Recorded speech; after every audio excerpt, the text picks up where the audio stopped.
અને ભગવાને ભગવદ ગીતાનું જ્ઞાન છે એ 700 શ્લોકમાં આપ્યું કે જે 100 ખરબ શ્લોક છે એનો નિચોડ છે. 100 ખરબ શ્લોક છે એ તો આપણે વાંચવાના નથી.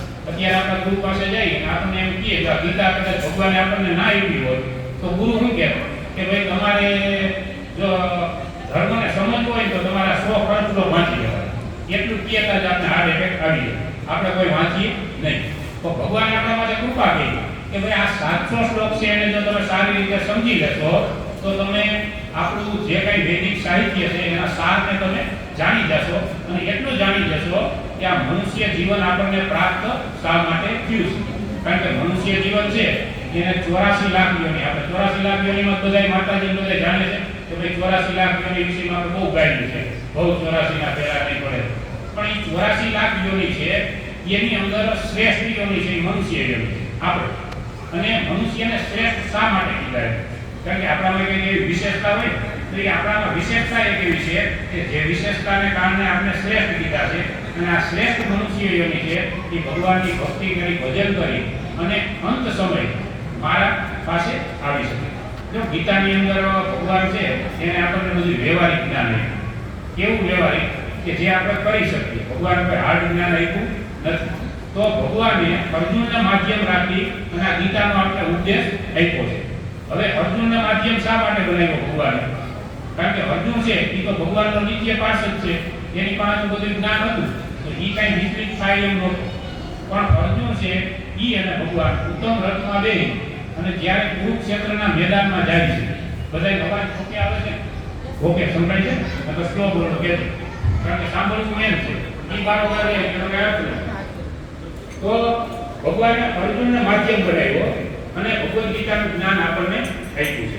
તો હવે અર્જુનને માધ્યમ બનાવી અને ભગવાને જ્ઞાન આપ્યું તો એના પાછળનું કારણ એ હતું કે કળિયુગના જીવને આ ગીતા પ્રાપ્ત થાય. કારણ કે દ્વાપરના એન્ડમાં ભગવાને આપણે ભગવદ ગીતા આપી તો કળિયુગ માટે જરૂરી હતું. કારણ કે કળિયુગ વાળાને ગીતાની ખૂબ જરૂર છે.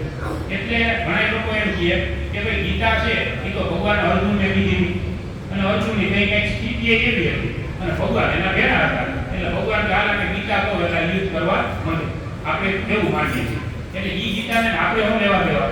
એ તો એ સમયે ભગવાને કીધી હતી એને તો આપણે એમાં શું વાંચવાનું હોય? તો એના વિષયની અંદર ગીતા મહાત્મ્યની અંદર કહે છે કે સર્વ ઉપનિષદો ગાઓ દોગ્ધા ગોપાલનંદન પાઠ વત્સ સુધીર ભોગતા દુર્ગમ ગીતા મૃતમ મહર. એટલે કે સર્વ ઉપનિષદો ગાઓ એટલે કે જે બધા ઉપનિષદ જે બધા શાસ્ત્રો છે એને ગાયની ઉપમાઈ કે સર્વ ઉપનિષદો ગાઓ દોગ્ધા ગોપાલનંદન. હવે ગાય છે એને દોહન કરવી હોય, દૂધ મેળવવું હોય તો ગોવાળ જોઈએ. તો જે ગોવાળ છે કોણ છે? તો ગોપાલનંદન ભગવાન શ્રી કૃષ્ણ છે. પછી પાર્થ વત્સ સુધી ભોગતા એટલે કે પાર્થ એટલે કે જે અર્જુન છે એને વત્સ એટલે વાસનું બનાવે અને વાસનું બનાવે અને એ જે ગીતા રૂપી અમૃતમય જ્ઞાન છે એ ભગવાને આપણને આપ્યું કળિયુગના જીવ.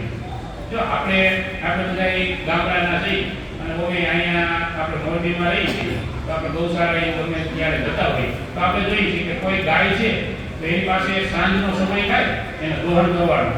તો એની પાસેથી દૂધ પ્રાપ્ત કરવું હોય તો કેવી રીતે કરવું? જ્યાં માતાજી ઘણા બધા ઘોડાવાળા છે બરોબર છે તો એની પાસે દૂધ પ્રાપ્ત કરવું હોય તો કેવી રીતે થાય? સીધા જ આપણે ગાયના આચરમાંથી દૂધ ખેંચવા મળીએ તો ના મળે. શું કરવું પડે? એનું વાસતું છે એને આપણે છોડીએ પછી એના મા પાસે જવા દઈએ, એને થોડું દૂધ પ્રાપ્ત કરવા દઈએ, પછી આપણે ખેંચી બાંધીએ. તો જો આ દૂધ છે ગાય પાસેથી એને પ્રાપ્ત કરવા માટે આપણે એક માધ્યમ જોઈએ વાસતું. તો એ વાસળાના માધ્યમથી આપણે દૂધ પ્રાપ્ત કરી શકીએ.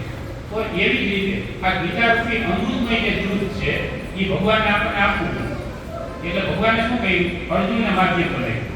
અર્જુનને માધ્યમ બનાવી અને ગીતા રૂપી જ્ઞાન આપણે હવે માધ્યમ બનાવવા માટે ભગવાને શું કહ્યું? તો કે એવી પરિસ્થિતિમાં કહ્યું કે જે પરિસ્થિતિને કારણે અર્જુન છે એ ભગવાનને જીવનના વિષયમાં પ્રશ્ન પૂછે. ભગવાનની ઈચ્છા હતી કારણ કે ભગવાન જાણતા હતા આવી સ્થિતિમાં અર્જુનને નહીં મૂકું તો અર્જુન મને કઈ પૂછશે નહીં તો ગીતા મારે કહેવા છે. હવે ગીતાનું જ્ઞાન કેવું છે એટલે ભગવાનના યુદ્ધ ને આમ તેમ બધું જોઈતું બરોબર. તો પછી અર્જુન એવી સ્થિતિમાં આવ્યો અને એને ભગવાનને કીધું કે ભાઈ હવે મારી સ્થિતિ એવી છે મને કઈ સમજાતું નથી, મારે શું કરવું જોઈએ?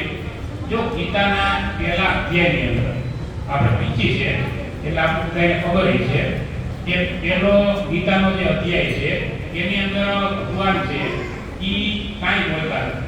અર્જુન કહે છે, અર્જુન યુદ્ધ ન કરવા માટે ભગવાનની સાથે ઘણી બધી તર્ક કરે છે કે આ તો બધા મારા છે અને મારી તો મને પાપ લાગશે, મારે નરકમાં જવું જોઈએ, આ કામ મારે કરાય નહીં.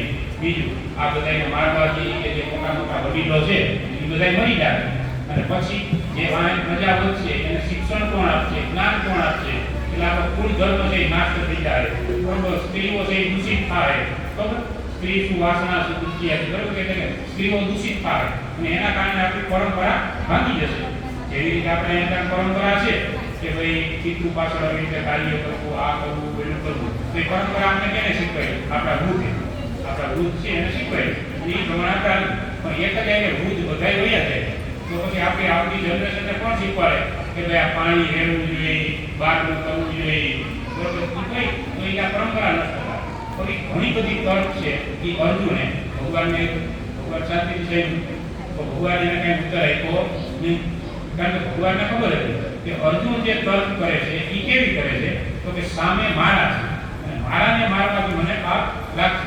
એટલે એ કઈ તર્ક હતી? આત્મલક્ષી હતી નહીં, પોતાના શરીરલક્ષી હતી. કારણ કે આજે આ શરીર મને મળ્યું એટલે આપણે માતા પિતા મળ્યા તો માની લો આત્મા છે એ શરીર બદલાવી નાખે, બીજા માતા પિતા પાછું બદલાવે તો ત્રીજા, એવા આપણે કેટલા માતા પિતા બદલાવી નાખીએ કે આપણને ખબર છે નહીં.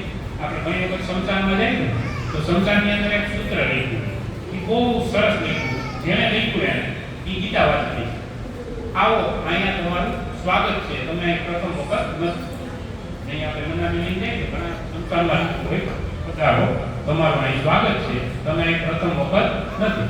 એટલે એક જ શમશાનની અંદર આપણે અનેક વાર આપણું શરીર છે એને ભસ્મ કર્યું છે પણ આપણને યાદ છે નહીં, ભગવાન બધું જાણે. એટલે આ સ્થિતિ થઈ અને એ સ્થિતિની અંદર અર્જુન છે ઘણી બધી તર્ક કરે. પછી તર્ક કઈ આપી ભગવાન કઈ ઉત્તર આપતા નથી. એટલે અર્જુનને એમ થયું કે ભગવાન કેમ કઈ ઉત્તર ના આપે, મેં એટલી બધી તર્ક આપી આ તે. પછી અર્જુન છે વિચલિત થાય છે અને ભગવાનને કહે છે કે હવે મને કઈ સમજાતું નથી કે મારે શું કરવું જોઈએ. હવે તમે મને કઈ ઉપદેશ આપો એ પ્રમાણે હું કરું, બાકી મને કઈ એવો મગજ કામ કરતો બંધ થઈ ગયો છે.